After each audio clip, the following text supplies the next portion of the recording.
Hey guys, and welcome to Tabby Talks, where we chat all things fitness, business, lifestyle, and a little bit of shit. So I'm really excited for this episode, and I'm going to put a little disclaimer out there before we do get into it that this is kind of a bikini styled podcast, because the last bikini episode we did, we had a little bit of backlash from people that weren't athletes or competitors, kind of taking things out of context in the wrong ways. So just putting that out there. Obviously, this is open to all listeners, but a lot of what we do chat about is specifically for athletes. So if you're a Gen Pop, potentially don't take this out of context.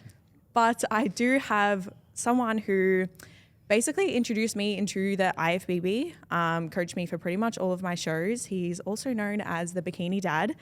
But little do you guys know, he also has a supplement company. He pretty much the jack of all trades in the bodybuilding fitness world. Coaches other athletes as well. And yeah, if you guys probably already know, but Scott Goble, thank you. Thank you, Tabby. I'm looking forward to having a chat. And I feel like I'm coming at this from a position of power. I have so much dirt on you and you have so little on me. So if you get a little chippy, I've got both barrels loaded and ready to go. Yeah, I'm actually going to have to be careful with what I say, but that's fine. We'll still interrogate you a little bit. That's what we're here for. Sounds good. But thank you for coming in person as well. So I know you weren't really keen on that, but I rarely travel outside my safe little 5 kilometre radius, but I know. It was good to come out here and see. Doherty's 2x2 office space. That's right. Did you have any check-ins or anything this morning?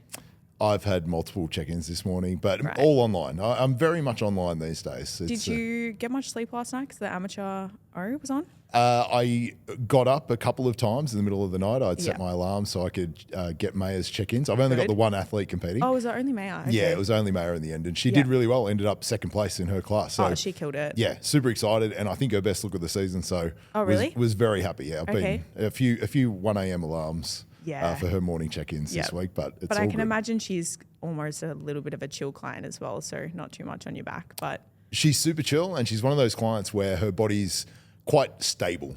So you can just kind of almost ignore her on comp day and she'll just look every bit as good when she goes to bed at night as she did first thing in the morning. So if you get that morning check-in and it's good, I'm like, sweet, I can sleep soundly again. Yeah, no, exactly. But no, good on you for being awake and still being here. So thank you. And like we were saying before the podcast obviously started, there's so many podcasts I've listened to of you that we just talk about the same shit. So let's get the basics sort of over and done with, but give us a background in how you got into the industry as an athlete, but also as a coach, because I assume you were an athlete before you were a coach too. Most definitely, yeah. Coaching didn't really exist when I was an athlete. Like it certainly wasn't a paid profession. You just asked the biggest guy in the gym what he thought and he gave you some guidelines. So I was fascinated with bodybuilding from a very young age and all my study was just directed to me becoming a better bodybuilder. I had no real known career path, but I studied exercise physiology because I just wanted to learn about the body and I wanted to be a better bodybuilder. That was literally all I knew at the time. So then I just worked my way through the fitness industry doing all sorts of things, whether it was selling gym equipment or selling supplements or anything like that. And it wasn't until I built my profile as an athlete and competed quite successfully at the amateur level that people just started inquiring. It was just a very organic process. I did have a bit of a social media following back then. Back in the day, I used to do social media. Until your account got rejected. Well, it wasn't. I had back in the Facebook days. You know, we're going way back here. 40,000 followers, so it was quite a big deal actually, Tabby. And I just started getting inquiries, and as a result, I started coaching people, and I kind of learned on the job because I was like everyone, a terrible coach when I started. I just applied the principles that worked for me to everyone and thought that was the correct way of going about it. And if it didn't work, I thought they weren't putting in enough effort because I could do it, so why couldn't you? And then just slowly over time that evolved and I just got better and better. And before I know it, the coaching just took over. It wasn't necessarily by choice because like you said, I had full-time jobs at a supplement store, all this sort of stuff going on, but the coaching just got busier and busier and busier. And because I love it, that's where I push my energy. And now I'm essentially a full-time online bodybuilding coach. And bodybuilding is my thing. I'm not much into Gen Pop at all. So what was the push for you to be like, okay, I'm going to take a step back as an athlete myself and put it into your business? Did you fall out of love with competing yourself? No, I loved it, but my body said enough was enough. I was at my best at 38 years old, and then I competed one more year, and at 39 I went backwards. And I said, that's it, I'm done. Like I just didn't want to be the guy that got on stage each year getting slightly worse. Satisfied with what you did? I am now. At the time, I wasn't. I think like any athlete, in the moment, it was always like if I won a show, and I won lots of shows, lots of state titles, lots of national titles. Yeah. And once they were done, it was like, it was just done. It was done, and I moved on. I wanted to get better. It was like, okay, that's done, but now I want to win this, or now I want to go overseas and win this. So I was never satisfied at the time. But looking back on it now, I've got a lot of pride in what I accomplished because I competed for 11 years straight and did very, very well every single season, beat a lot of people that were striving to do the same thing I was doing. So it's funny how hindsight alters your perspective on things because I do have a great appreciation for what I accomplished now. Good, and you should, of course. Everyone obviously speaks highly of you as an athlete and as a coach, so it's definitely something to look back and be proud of. But I can even stand for that as well. I'm like, no, I obviously still want more and more. Who knows if I'll probably never be able to compete again, but I've got to look back and be happy with what I did too. So that's just to go for everyone too. Like, just don't be in it for like a placing, and don't always think about the now. Think about where you'll be in the long term as well, because you truly never know in this sport either, like what's going to happen. So let's get into obviously your coaching now, because everyone knows you as the bikini dad, but was it initially that you started coaching bikini girls? No, not at all. No, and initially I started coaching bodybuilders. I think it just evolved into bikini coaching primarily. Like I do still coach some males, but it is probably 60 to 70% bikini competitors. It seems. Wow. Yeah, it's at that level now. Yeah. And I enjoy working with the bikini girls. I don't know what it is. Like that's interesting. Yeah, it is interesting, but I think it's just, I don't know. My persona works well with highly emotional, stressed out females. It's just a thing. And I've got at home some highly emotional, stressed out females and I deal with them. And I don't know, it just, I honestly put it down to just my communication style. More so than anything else. I think, it's hard for me to pin it down exactly why it's evolved that way, but it's also the influence of the bikini competitors themselves. Like if you coach a bikini girl to a great deal of success, their reach on social media is that much more than male athletes, and you just seem to generate a lot more referrals. So it's a self-perpetuating thing. Yeah, because I'm pretty sure you coached Ali to get his pro card, didn't you? Yeah, very, very few referrals from Ali. Very few. Yeah. And where is he at with his like 70,000 followers? Yeah. Help me out, Ali. There's a few. Like I've coached Christian Corwell to a bodybuilding pro card. Right. Yeah. I've coached Dr. Ash in New South Wales to a physique pro card. I've had a bit of success with my male competitors. And a few wellness pro cards too. A couple of wellness pro cards, a couple of figure pro cards. Yeah. But their reach just isn't that of a bikini girl. No, it's not. But honestly, there's a lot more bikini girls than there are in any other federation as well too. This is a good point. point. And bikini girls are usually young and influential too. So my coach is really good. You should go to them. Yeah, absolutely. And I appreciate that because I don't do much social media, as you know. So I see competition results as my lead generation in a way. So I need people to do well each season in order to generate new clients. Well, I guess that's kind of a bit of a topic in the kind of generation now. We're all young, we're using social media, and a lot of us are like, yeah, social media is our backbone. I know it is for me. Like there's no way I'd have the clientele I did if it wasn't for social media. How big of a role do you think that it plays with you currently? It plays a big role because it is where I get all my leads from, like it really is. And I do pay someone to do my social media. Like the Team Goble page is not done by me. It might shock you, Tabby, to hear that. But I acknowledge its importance, and I even acknowledge its importance as far as keeping the existing clients happy. Like it's important to them that you acknowledge their work on social media and share and stuff like that. But it's not that I don't care. It's just that it's not my passion. Like my passion is coaching. Like I love coaching, and I don't like taking time away from coaching to put flame emojis on an Instagram post. I just don't.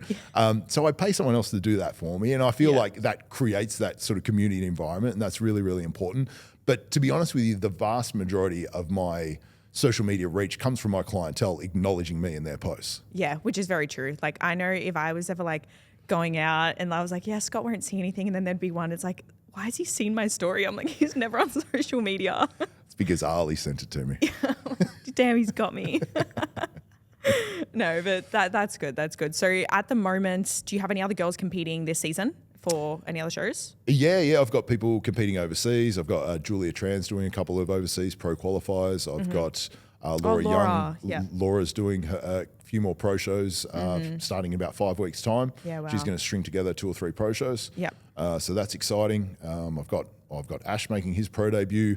Morgan's going to start prepping for her pro debut. Okay, Monica Jedris is going to start prepping for her pro debut pretty soon. Yeah, wow. So there's always stuff going on. With the competition calendar these days, there's no, like, I mean, there is the main seasons within the amateur ranks in Australia, and that's where my workload is at its highest or lowest. But outside of that, it's just always happening now. Yeah, no, it is. So when it comes to dealing with like the amateur athletes versus the pro athletes, I'm not going to sit here and be like, which one do you prefer? Because obviously working with pro athletes, there'd be nothing better, but it would probably be a little bit more stress on you, I assume, like them going into the pro league. But also, I guess when you go into the pro league, you're kind of at the bottom of the ranks again, and it's almost like less stressful going into your pro debut, for example.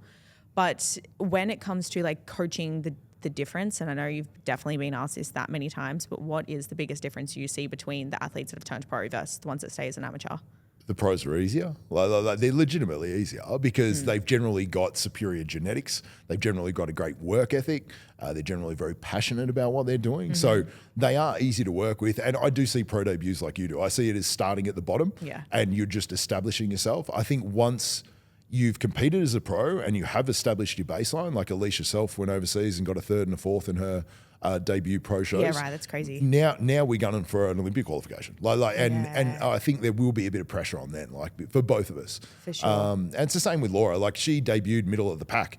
I had higher expectations for her, but just the reality of the pro bikini division is that those girls are really, really good. Was that the first? Because it was the Japan Pro, wasn't it? Yep. And was that the first pro bikini show you've gone to like recently?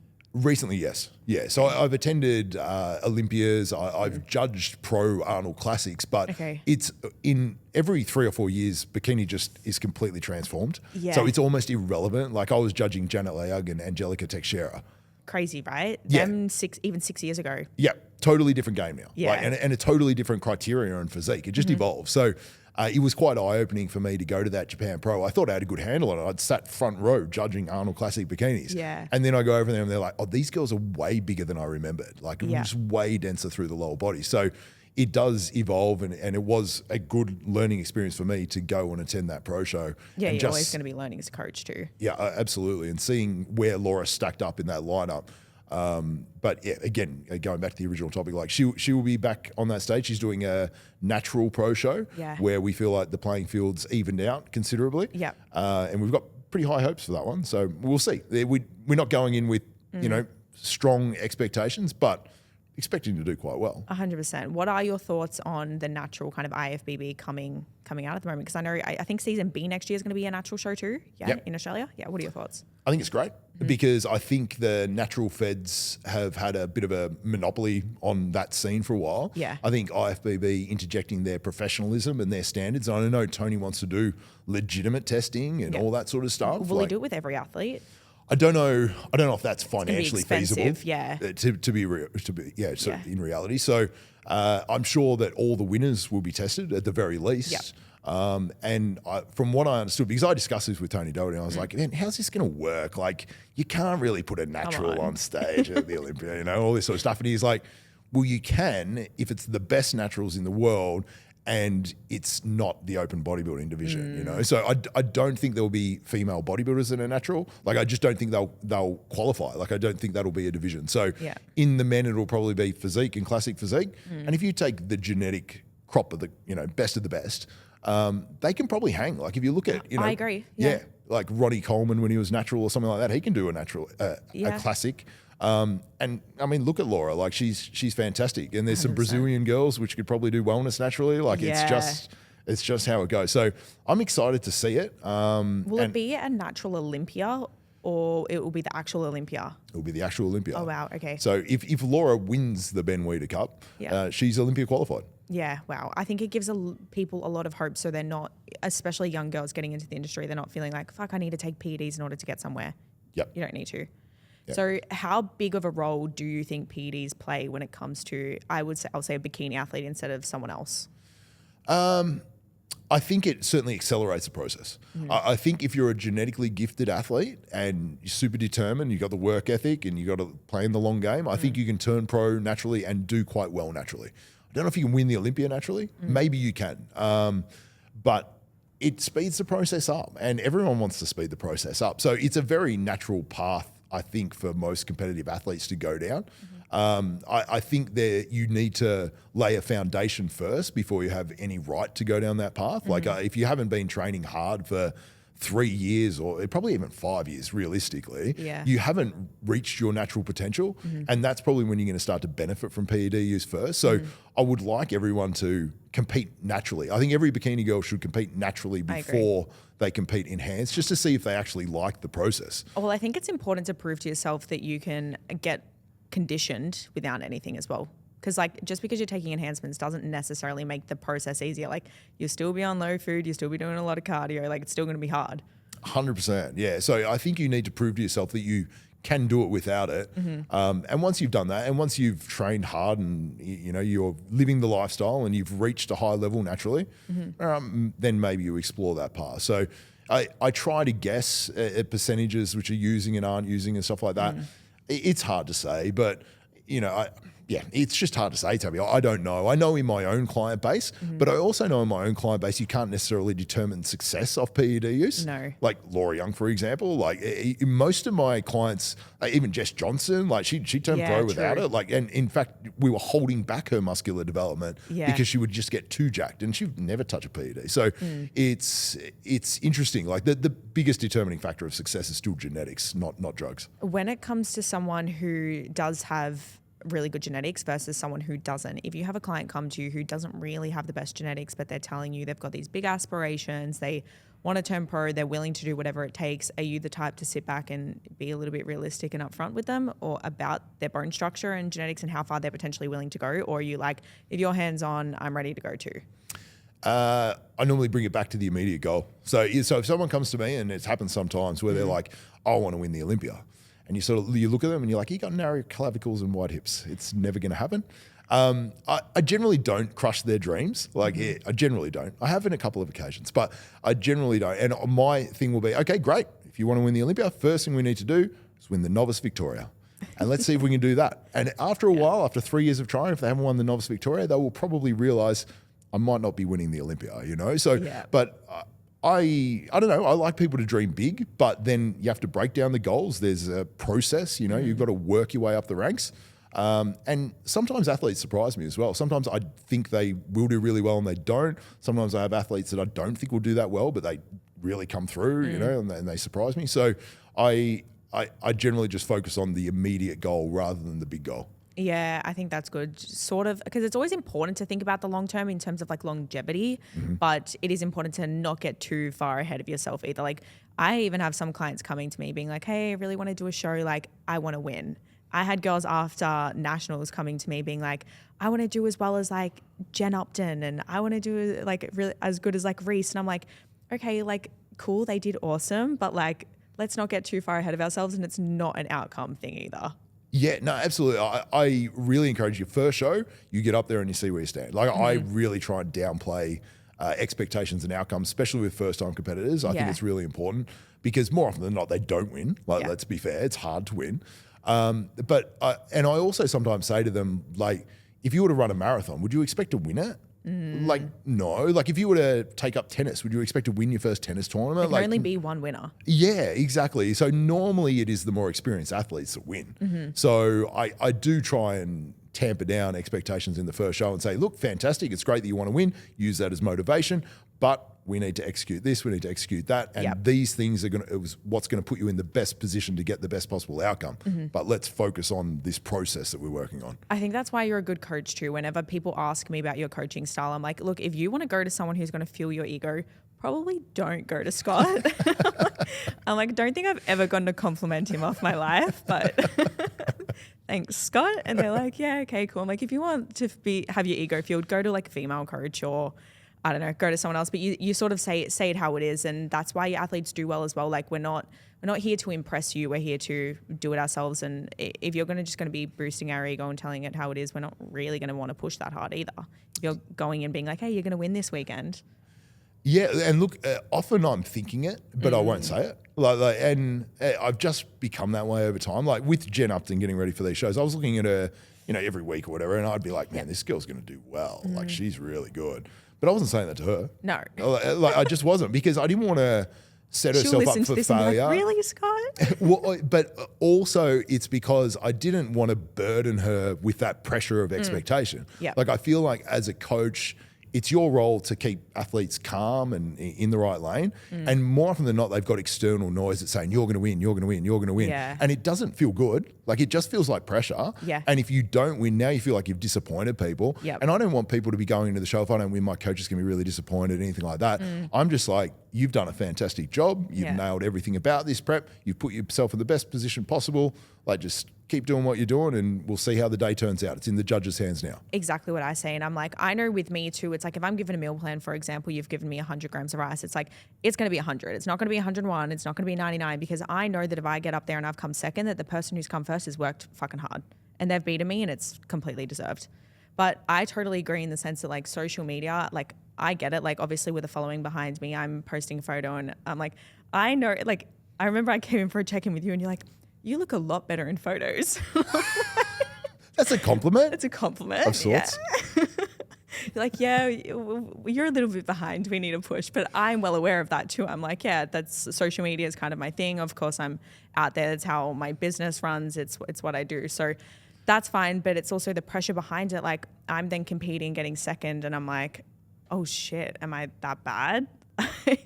And it's because I've had that pressure of people being like, you're going to win, you're going to do so good. But in reality too, like fucking Karen that's 18 years old who's never watched a bodybuilding show thinking I'm going to win knows nothing. And her thinking I'm coming second, it's like she doesn't care either. No, exactly right. And second's still pretty good, Tabby. Like, it's like you probably beat a fair few girls. So I really encourage my clients. Like it's evolved over time. It is process, it's not outcome. And if you keep nailing the process, the outcome will eventually take care of itself. Like it's just the way it goes in this sport. What do you do with the clients that do come to you that have just complete head noise when it comes to outside pressure? I just try and keep them calm and focus on the sort of moment, you know, like it is a day-to-day thing. Like, and I stress it all the time. Like there's no point worrying about what's going to happen in 2 months' time. There's no point worrying about what's going to happen on show day. What we need to worry about is getting it right today. Because if you get it right today and then you set yourself up to get it right tomorrow, that's going to lead to the best possible result for you. So it's always just bringing it back to the moment. And I just truly believe that, if you just keep nailing it, you'll get the best result you can. Yeah. It might not meet your expectations, but you'll at least have the pride of knowing that you gave it everything possible and you did your best. So that's what I ask of my clients, do your best. And what do you do with clients that are going into a show and you're like, fuck, you are looking a little bit behind and potentially they're not willing to push either. And they're like, I'm just cruising. They're sort of happy to be a little bit behind. Are you like, I'm fine for you to get on stage out of shape? Or are you going to be like, guys, pull out? I ask them, the conversation will always start one way. So I don't know if I'm giving away my secrets here. If this conversation comes your way ever, you'll know that you're in trouble. I start by saying, what are your expectations from this show? And if they say, I want to win, and then I say, well, look, we're not going to win at our current state. Like we are at the trajectory we're moving here, we're not going to be in condition to win. So we need to pick things up and get things moving and get you in condition. And that's the only hope you have of meeting your expectations.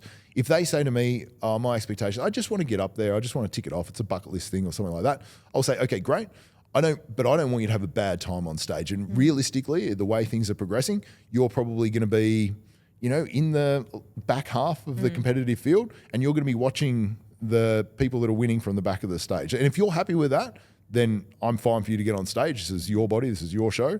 But if you want to get a better result, it's in your best interest to either really pick it up or pull out of this one, reset and go again in the future. Yeah, it's kind of a tough conversation to have with people as well. But, you got to do what you got to do sometimes. It's in their best interest. Like I used to feel bad about having that conversation, but I don't now because the vast majority of people appreciate honesty. Like they don't want to be the person on stage that looks like they don't belong. Yeah. So if you tell them, look, at this point in time, like you are going to be one of the last place getters in your division, it might hurt, it might sting at the time, but I think looking back on it, they'll respect the fact that you told them and they'll appreciate the fact that they either went into the show with realistic expectations or that they pulled out of the show knowing what the outcome was going to be. And with that, what do you think is the best tips to set someone up for a successful prep so that they're not falling behind going into it? A good off season. Like it's literally a good off season. if you can start a prep with a reasonable amount of body fat to lose over a long period of time, and you've got a fantastic metabolism and you've got low output at the time, you're in a great spot to have a great prep. If you're starting a prep from high body fat in a short time frame, you're behind the 8 ball. Like, it's just from the get-go, you're behind already. So working with athletes over longer periods of time is great for a coach because it does allow you to position them for a good prep. And I'd like to reverse engineer everything back from that prep date. And if we've got, a 20-week prep, and then there's going to be a 10-week build into that, and there's probably a mini cut prior to that, and you work things out. And before you before you're done, you've almost mapped out like 10 months. Yeah. And it's sort of like, we need to take this phase seriously to set you up for this phase, which sets you up for the last phase before your prep. Like, every phase becomes important, and creating a sense of urgency in the athlete is super important in the off season, because it's a little bit easy to get carefree in the off season, Tabby. Yeah. I'm not sure if you knew that. Yeah. But if you can keep people on track and moving forward with their existing goals, because the off-season goals are every bit as important as the prep goals. For sure. Like, that's when you build the physique that you'll ultimately display on stage. Yeah.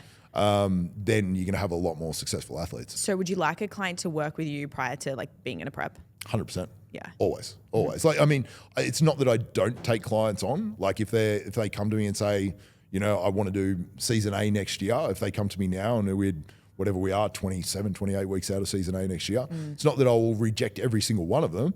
But for a lot of them, if they're in already a bad position, like, I can tell now it's going to be a rough prep for you. And I'll tell people that. I'll say, I don't think season A is a good idea. Yeah. Your metabolism's suppressed. You've still got a fair bit of body fat.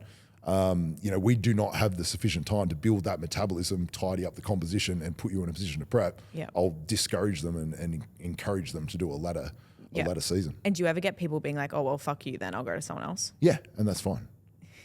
Don't want to work with you anyway. No, well, it's not that. It's just I gave the best advice I could give, and I'm happy with that. And I do have a waiting list, so if you don't want to work with me, I can work with someone else. True, he's a wanted man, guys. So when it comes to obviously the health aspect of competing, as a general rule, do you think competing is the healthiest thing? Oh God, no. It's not healthy at all. Like, just that extreme body composition is not healthy. The process to get there is not healthy. The objective from the coaching perspective is to do it in the healthiest way possible. Yeah. But literally standing on stage in condition as a bikini athlete is an extreme level of composition. It's going to lead to hormonal disruption. It's going to lead to suppressed metabolism. It's going to lead to messed up hunger cues. It's going to lead to all sorts of negative health repercussions.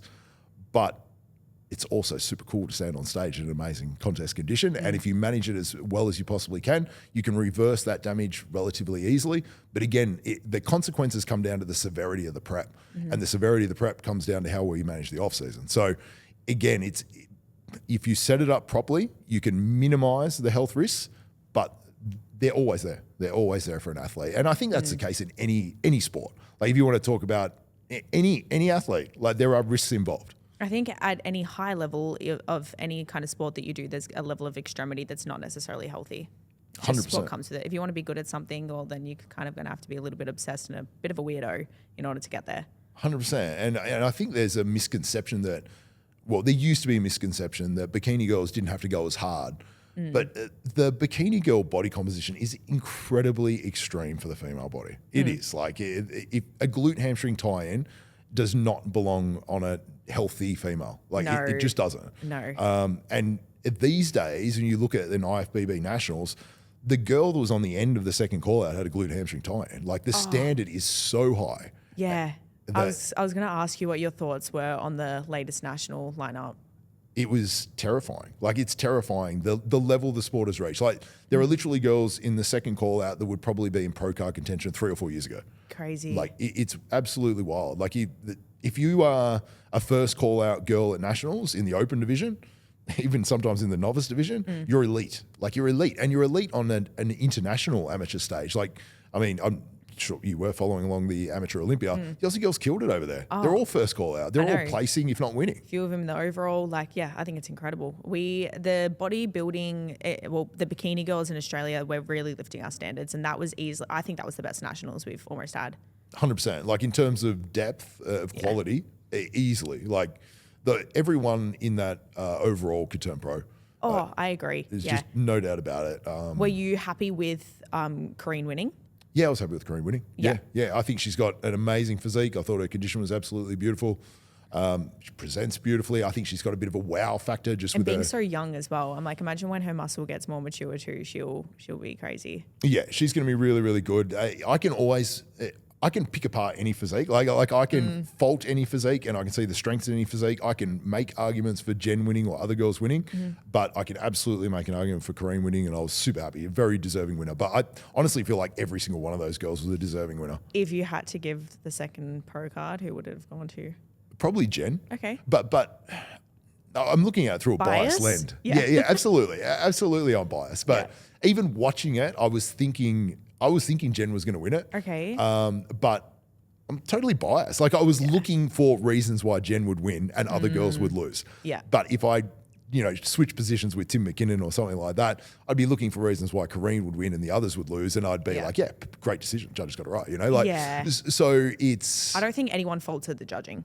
No. Like after every show, we always get, there's politics. They're coached by this. I don't think there was any of that for the last show. Yeah, I don't think so either. Look, every single judging decision, when you've been to enough bikini shows, you realise the subjective nature of it. Yeah. And there is room within the criteria to interpret it your way. It's a subjective sport. You're going to get your feelings hurt at some stage, and everyone looks complete. Like if you look at the top 5 Olympians, they actually do all look different. Very different. Yeah. Like even between like Jen Dory, then you've got Maureen, they have completely different physiques. Like so we can't even really determine who's going to win. No, absolutely not. So if I come away from the nationals, I never probably agree with every single decision because I've got my personal views, the 100%. Way I weight the criteria. But if I can come away from it and I can see the judge's justification, then I'm happy. And I can see the justification for all the placings. And do you like where you think the bikini criteria is heading? Because at this rate, it is getting bigger and bigger. Do you think it's going to continue on that trajectory? In terms of muscular density? Yeah. I think there'll be a limit. Like it seems to be the case with the bikini division is that it reaches a limit and the girls just push it and they push it and they push it and it just gets to a point and then they try and pull it back. It was sort of like the Issa Pacini reign at the Olympia, or was it a reign or was it 1 year? But she was just this caricature of a bikini girl. She's my favorite athlete. She's unbelievable. Yeah. But then she took the Olympia winning physique and she upsized it and they said, no, enough's enough. And they pulled it back a bit. Yeah. So I think it'll happen again. Like eventually the girls will be so muscular and so dense that they're sort of like, you know what, girls, we've gone a bit too far. Let's pull it back. There was an actual edict by the IFBB NPC that we want 20% less muscularity. Now, how you measure 20% less muscularity in the bikini division is another story. But they said, and it was when Issa went from winning the Olympia and then upsized, that's when it came in.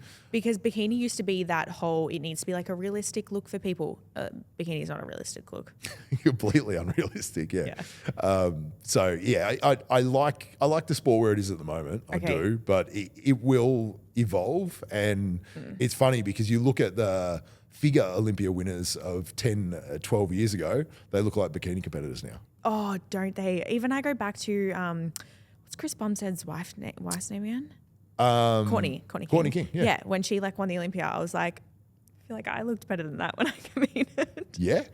Tiny, but that was the standard. 100%. Yeah, it evolves. It evolves. And it's evolving faster than any other division, I would say. So who do you think is going to potentially win the Olympia this year for bikini? Maureen's probably the easy answer. Oh, see, I'm not a fan. Neither am I. Okay. So I would rather Amy Delgado won it. Yeah, so would I. But I have a feeling she'll be like top 3. You're not a fan of Laura Lee?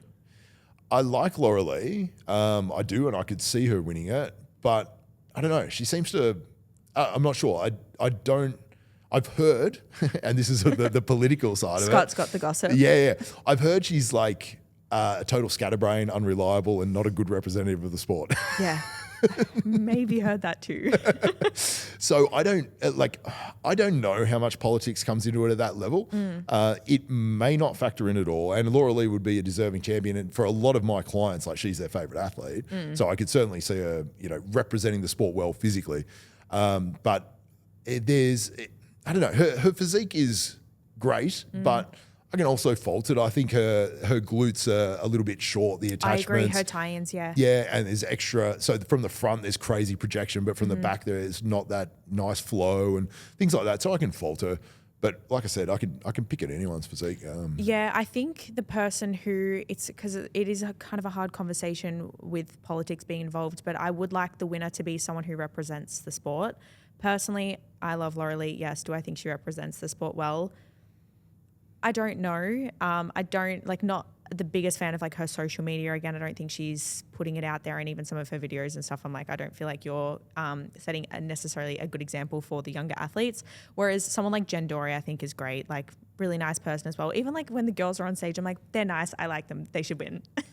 Yeah. So there's probably a human nature element of judging, I would imagine. Oh, yeah. So that stuff probably does factor in to a degree, but it shouldn't. It should just be we'd cut the heads off and remove the personality, just judge the body. But yeah, it's actually hard though because these girls, it's hard for Australians too because we don't have any pro shows here, and then we have to spend money to go overseas. So let's be real. If you're doing a line of pro shows, maybe do 3, but a lot of people aren't going to be doing many more. So you're not getting in front of the judges as much as these American girls are.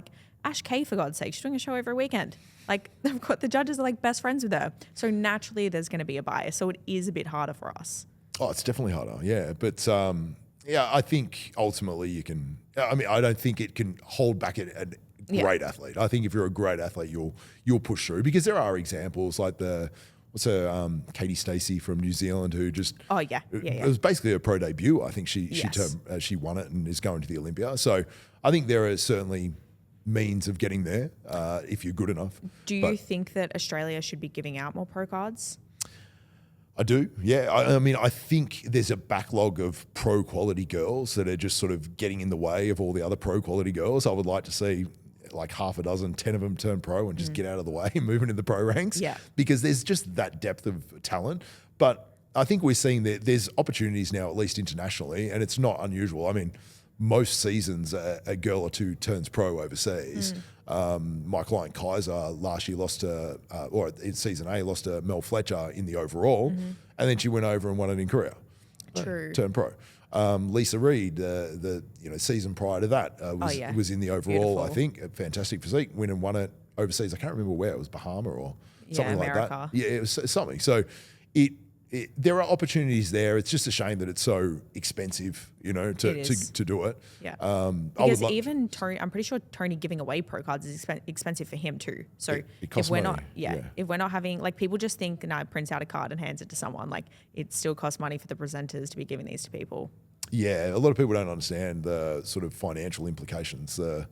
IFBB is a money-making machine, I think, and the promoters and the athletes are, spending money in order to move up the ranks for sure. Yeah. So do you do any ICN A and B competitors still? Less and less these days. I've got ICN competitors. I do those. I do FMG. I do all sorts. Really? Yeah, I've got 4 clients competing in FMG. Wow. Okay, you going to watch the show? I am, and I'm a little bit nervous because obviously I can't dress in my usual attire. I have to get some fancy threads. Yeah. I'm going up to that show. I've got a pro classic physique guy. Oh, okay. 2 athletic bikini girls and a bikini girl doing that. So athletics going to be. I'm excited for that category actually. Yeah, I think Amanda Camburn's going to do pretty well in that. Yeah. So I think she's got a great look for it. So. I do every single federation, absolutely, but I am known as an IFBB bikini guy. So that's what the clientele sort of gravitates towards me for that reason. Well, most people getting into bodybuilding anyway, they want to climb the ranks, and IFBB is going to obviously be the most prestigious kind of federation. So no shit, people are going to want to eventually do that, so you can have a bigger clientele in it. Yeah. But I think the IFBB has the most prestigious event, so it is natural. But it's also interesting that different people perceive success within the fitness industry differently. And I think FMG does do an amazing job at promoting their athletes, giving them a huge social media platform. So I think that in itself is a form of success within the industry. You can leverage a great social media presence into a business and financial returns that probably exceed that of a good IFBB pro athlete. So all these federations have their merit and their place, I think. Yeah, even going back onto the social media thing, I don't think someone needs to compete, obviously, to run a online coaching business. Do I think it initially helped me? Yes. However, since this year, I'm like, fuck, this is the most out of shape I've ever been, and I've got the most clients. So I'm like, maybe it's just people are seeing that I'm more relatable now. But I think for me, it was a good entry level thing. But I definitely don't think it's something you need to do in order to be an online coach, for example. No, your success as an athlete has nothing to do with your success as a coach. Absolutely nothing. Like, I mean, you might be able to exhibit some empathy because you understand what the clients are going through. And I think that's important, but it's not. I've never gotten any empathy from you, Scott. This is probably true, but more often than not, I'm telling you to calm down and do less rather than fire you up and do more. Yeah. So yeah, you're a interesting client to coach. 0 to 100. But yeah, I think you're absolutely right. Like when I stopped competing, I became a far better coach.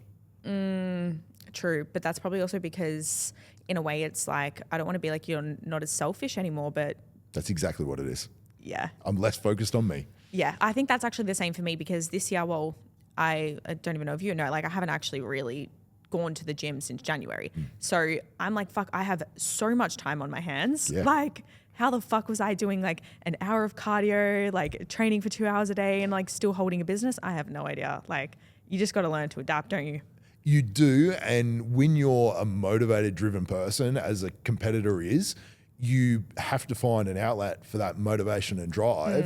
And if your passion's in bodybuilding and you've got the knowledge base and the communication skills, coaching's a natural transition. Yeah. And you can throw yourself into coaching, as you know. Like it can be a really full-on career path to take. It can. And it can be very rewarding as well. So Yeah. like I feel fulfilled by coaching. Like it scratches my bodybuilding itch, whereas competing used to, but it can't anymore. Yeah. But I still get to be a part of something that I truly love, and I can still be incredibly driven and incredibly motivated and invest the time and energy that otherwise would have been put into myself Yeah. into others, and that's going to again lead to a good outcome. Yeah, I had someone have a chat to me at the start of the year because I was obviously like so upset that it wasn't me that was like, oh, I don't want to train. If that's me, then cool. It was more that it was taken away from me and my control. And I'm like, I have this goal of what I want to do. And it's like, just because I can't train doesn't mean the goal has been taken away from me or I'm giving up on my goals. It's just that I can then put that effort and energy into other people and help them fulfill what they want to do. And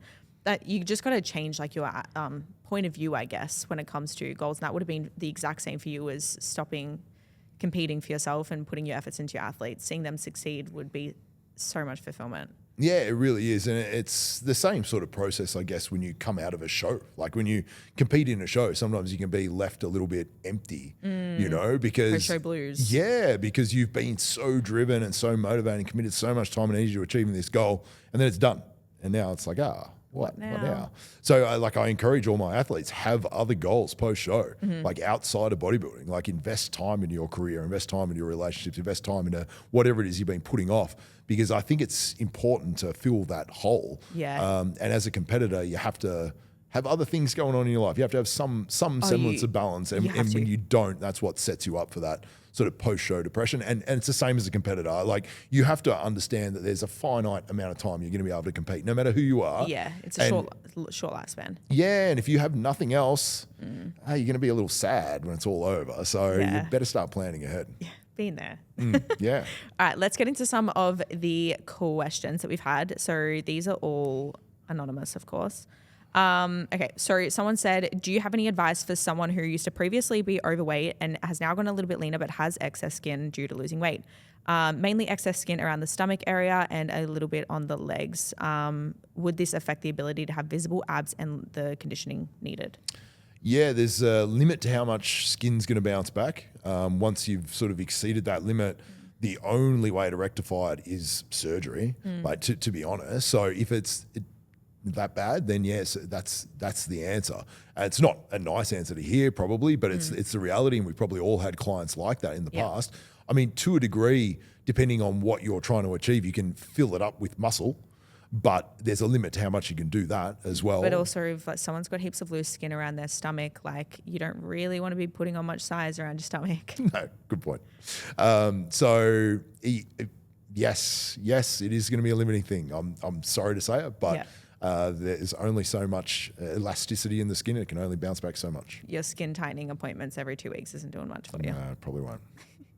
So next one, I have some doubts about my current coach, but I'm stressed about telling them what I want and that I would potentially want to work with someone else. Tips to navigate this. Be honest. Like coaches aren't perfect, and I've had clients move on, obviously, and I think I always appreciate the reasoning. If they're a good coach, and you have to understand the coaching relationship with the client is a little bit different than the client relationship with the coach in that, like, I am invested in my clients, but I've got 100 of them. So if one of them leaves, at the time it might hurt a little bit, but I've still got 99 other ones to focus on. Yeah. Whereas you, a client, you've got the one coach. So the significance of the relationship seems far more profound. So honesty is the best approach. If they're a good coach, they'll wish you all the best and they'll try and learn from the experience and become a better coach in the future. But it could also be just a communication gap in the first place as to why you want to leave them. So perhaps you just need to tell them, these are my expectations from my coach. Can you fulfill them? This is what I'm looking to do. This is what I need from you. If you can't fulfill it, that's totally fine. I get it.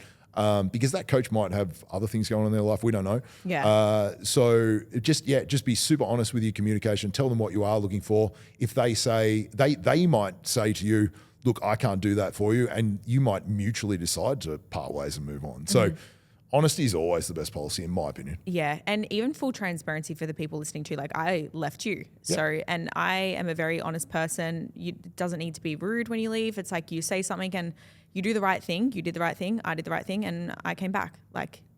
And that's exactly what you've got to do on both ends. Absolutely. It is a relationship and it is ending of a relationship. So there is an emotional component to it involved, but yeah, it's also business as well. You're also not going to get along with everyone. No. So you genuinely just might not get along with your coach. Your coach might not get along with you. There's nothing wrong with that. Yeah, that's what I like to tell people. There's no best coach for everyone. Nah. Because there's certain styles that appeal to other people. Yeah. So yeah, maybe they're just not the coach for you and maybe they'll acknowledge they're not the coach for you. Yeah. But yeah, just initiate the conversation. It's hard, but you won't regret it. Yeah, I think that's a good answer. Okay. We already asked that question. What are your I'll reword this a little bit. What are your thoughts on coaches who aren't 100% present throughout peak week? How present do you think the coach needs to be for the client? As present as the client needs them to be. So there are some clients which need a lot more attention, especially first-time competitors when they're going through it for, the first time. How important do you think a peak week is? Do you think the client's ready? Or do you think a peak week plays a role? Because I've heard a lot of people being like, especially for bikiniers, peak week's just a time for them more so mental stress. If they're ready, they're ready. A peak week can make or break you, even as a bikini competitor, but it's more about doing things wrong rather than doing things right as a general rule of thumb. Look, 99% of the work is done when you enter the peak week, but you still need to, land the plane on the runway. So it's important, but most of all, it's important from a psychological perspective because people can stress themselves out of condition pretty fast. So you need to be present as much as they need you to be present. Stress can play a major role. I don't think people realize that even if you just don't get enough sleep one night, 100%. Yeah, my scale weight's up the next day. Yeah. What's going on? Yeah. So look, again, it's probably a case of you need to express your expectations to your coach and let them know because they might be, and I've been guilty of this in the past, that client's fine. I know that client's fine. Yeah. Their body is just ticking over. It's just absolutely perfect. Everything's stable. I know exactly what's going on. I don't need to give them that much attention. This person's got all sorts of issues. I need to invest more time into them.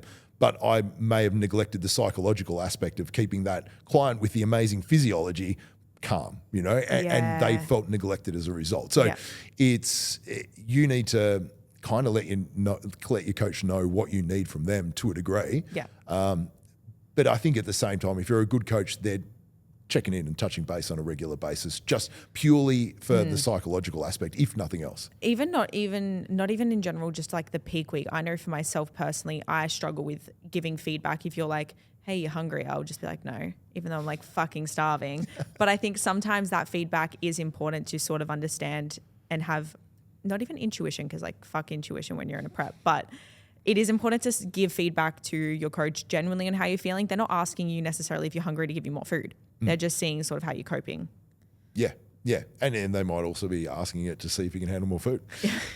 Because I want people to be hungry in peak week. It's a good sign, especially as a bikini competitor. It means your waist's nice and small. True. Your digestion's working well. So, Yeah, it's a tricky question to answer. Every client needs certain things from their coach, and the good coach will be able to interpret those signs and give the client what they need. Yeah, not a one size fits all. All right. So, what are your thoughts on competitors doing back-to-back seasons? It's perfectly fine for some people, and it's going to, again, depend on the severity of the prep in most cases. Like if you're a fairly naturally lean individual with a robust metabolism that typically sits 4 or 5 kilos over stage weight year round, then you can probably do back-to-back seasons with little stress on the physique. But if you're not that person and you generally have to go super, super hard to get in shape, there's a period of time in which the recovery needs to take place. And if it doesn't, then you're not ready to do another prep. Or if you do another prep, you're going to end in an even worse spot than you finished the first prep. So it's, again, very, very individually based. Laura Young did it. She went back-to-back comp seasons and turned pro in her second one. But she's got that body type where she can stay naturally lean. She can, her metabolism bounces back really fast, all that sort of stuff. So again, it's going to be boring, repetitive answers of it depends on the individual and case by case. But it really does. Yeah, I would say in the majority of instances, it's hard to make improvements, and it's generally relatively hard on the body doing back-to-back seasons. And for the majority of people as well, you actually just need to grow. Yeah, that's the other thing. Like, do you want to get better? Yeah. Like, if you want to get better, you need a longer off-season. Yeah, agreed. Forget what Tony Doherty says at his posing seminars. He said, just get up there every time. Just do the next stage show, guys. Yeah. Do them all. Yeah. What is some advice you would give to someone going into their first ever competition prep? Focus on the here and the now.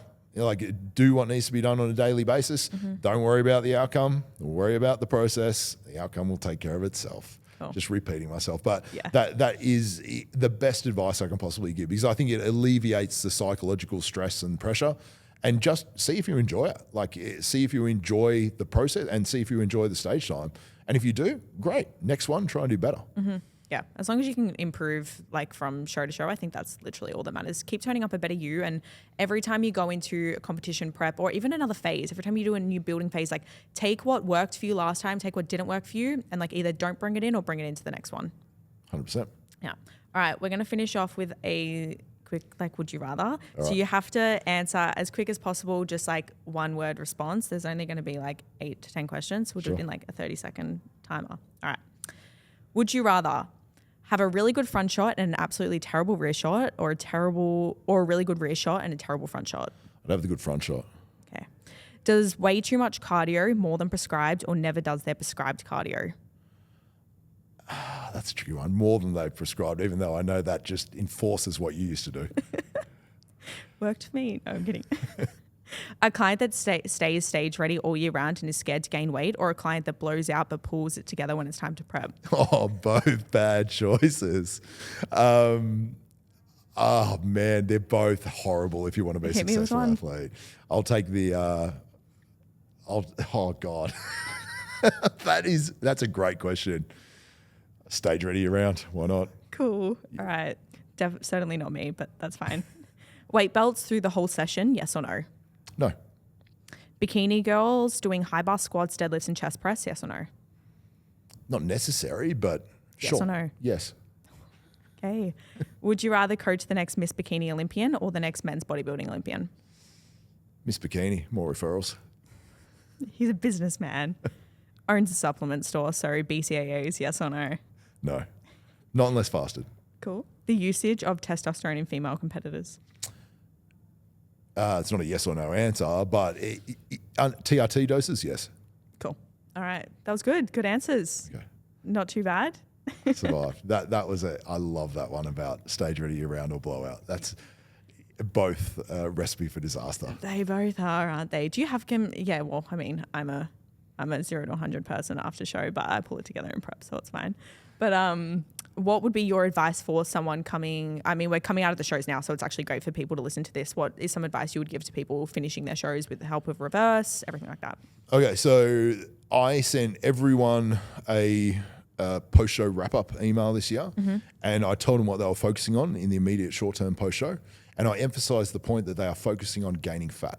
Like that is their objective. And I think that's really important because I think every athlete works so hard to get in amazing condition and they fear the fat gain. But the fat gain is what returns them to health. It's what returns their hunger cues to normality. Yeah. And what liberates them from the angst and, you know, the fatigue and everything else that they're experiencing. So I am trying to approach my reverses differently these days. I like clients to get to about 10% over stage weight relatively quickly because it seems to be about 10% over stage weight that hunger cues and satiety cues and all that return to normal. Now you've got a more normal relationship with food. All of a sudden you're nowhere near as stressed and now we can commence our off season. So I have a different approach. In the past, I liked the slow, steady reverse, but pretty much set everyone up for failure. Yeah. Like almost no one can do it. So would you rather just put them at maintenance? Yep. Oh, well, not that we really know what their maintenance is. But This is the thing. Return to maintenance means maintaining. So we're actually putting you in a surplus. Yeah. It might be your old maintenance, but it's not maintenance anymore. Yeah. You're going straight into a surplus. I don't want you feeling guilty if you eat extra food because your body needs the extra food and you literally need to gain fat in order to be able to rein in your food consumption. So I am trying to change my views on reversing. And again, it's as much psychological as it is physiological. I don't want people experiencing great angst and depression post-show because they're, oh my God, I'm 5 kilos over my stage weight in 2 weeks. Cool, you're a step closer to being healthy. Yeah, like true. It's the reality. But it's also, where's the trajectory going? Is it going to continue being 5 kilos week after week? Yes, this is the issue. Like you get to 10%, you can get to 10% pretty quickly and then it needs to slow down. Yeah, I think you kind of coming out of the prep as well can be a hard situation for anyone. And anyone that's done their first ever competition prep, like your perception of food, your perception of your body image will never be the same again. It just won't. And it can be a very hard thing to accept. So the number one thing is to realize you are not alone. If on the weekend at the IFBB Nationals, we had 80 bikini girls, I can guarantee you 80 bikini girls are having some kind of struggle post-show. 100% they are. Yeah. You're absolutely right. Like it messes with you. The physiological adaptations are impacting your psychology. Like it's just a thing and it's unavoidable and there should be no guilt or shame in expressing the issues you're experiencing. I was responding to clients when I arrived here, had a few minutes before we started recording and it was exactly that. Don't worry, we're all going through it. Yeah. It's totally fine. If you ate a little bit of extra food, it's all good. You will bounce back eventually. Yeah, yeah. So that kind of wraps up this episode. I can't believe we've been chatting for like an hour. That seems like it went really quickly, fast. right? But I do appreciate you obviously coming on. You've been a big inspiration with me, obviously, as a coach, and how even I coach my athletes. A lot of what I took away from you comes from that too, and even just an athlete myself. So obviously, thank you for that too. But I'm sure a lot of people listening to this can get a lot of insight and information on who you are. And if you guys want to follow, don't follow Scott Goble, follow Team Goble. Thank you, Tabby. Yeah, you know me well. But yes, thank you for coming on. It's been a pleasure. All right, guys, I will see you in the next episode of Tabby Talks, where we chat all things fitness, business, lifestyle, and a little bit of shit.